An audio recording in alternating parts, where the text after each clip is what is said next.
My name is Ramel Hill. I'm going to discuss the present state of search engines, the market share, and some of the technology being used by them, as well as some of the applications that people are using in everyday life to what they're using search engines for. Pardon me.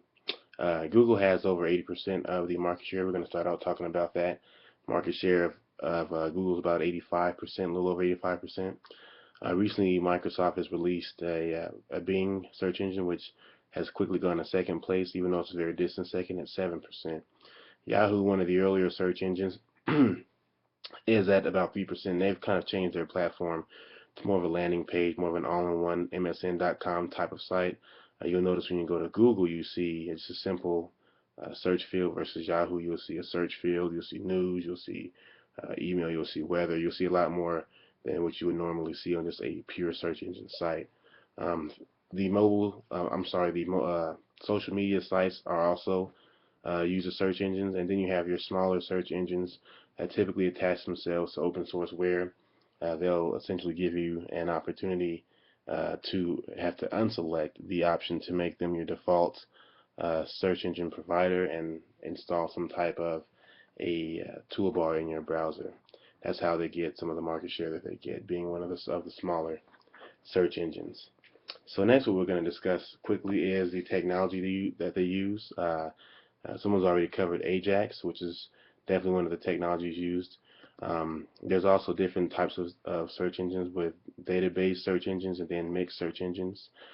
So what a database search engine does is it basically takes only structured data sources and it groups them together by like attributes, and you're going to search only structured databases, whereas a mixed search engine, which is what the larger ones are, they're going to give you opportunities to search both structured and unstructured data sources. So what will happen is if you wanted to do some research on Ajax, as you type it in, what will probably end up happening is because that Ajax technology autocomplete, so it'll just go ahead and default to the cleaner. But if you type it in and you hit enter by just typing Ajax, you'll see that some of the Ajax cleansing products are sorted together, and the Ajax technology sorted together, and so on and so forth. So it makes it so that you can structure your search in that manner, and it makes it so that you can hone in on what you really want to search for. There are also embedded search engines, which is going to be when you have a Google custom search type of application onto a website. I know for sure colorado-state.edu takes advantage of that technology. If you go to colorado-state.edu, you'll see Google search built into the Colorado State website, and you can do a Google type search, but it's restricted just to Colorado State's website. So that is also one of the different types of search engines being used today. Alternatively, there are other search engine types of sites out there like YouTube, which is a search engine. It just searches for videos that are uploaded to YouTube. Amazon.com searches for products within Amazon. LinkedIn and things of that nature. For instance, if you also notice a site like Best Buy will give you links to other outlets where you can buy things. So that in and of itself acts as a search engine, but it's a very specific search. It's a search to their technology. You can't go to Best Buy and search for shoes, but you can go to Best Buy and search for, say, some technology that they may not carry, but that some other maybe partnered store or partnered website would carry. Um, Mobile search is going to be covered in future search engines, but basically what you're going to see there is they're just making their presence felt. They're also making it so that mobile alternatives uh, are being distributed right now, so that mobile search can become one of the more readily used search engines as well. Finally, what I want to cover is how people have used search engines to do personal searches. I know of someone who was once at an event, and because they were at it at a tweet, someone knew exactly where they were, who they were with, and when.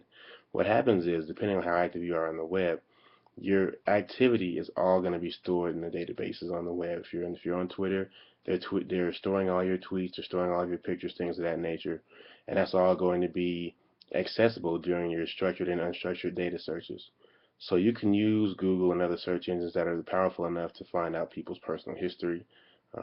People are using Google for background checks now, just to kind of see their general activity instead of going and doing a criminal history check, which not that many people are participating in crime, let's go to Google and Google and see what they're putting on Facebook, what they're putting on Twitter, so we can get an idea of what type of person this is. And that's how corporations and even individuals are using search engines to make sure that they get into business and just into relationships with the right types of people. So that is the present state of search engines. They're very dynamic, but you know, they obviously have a lot of room to grow, and that's going to be covered in the future. Thank you.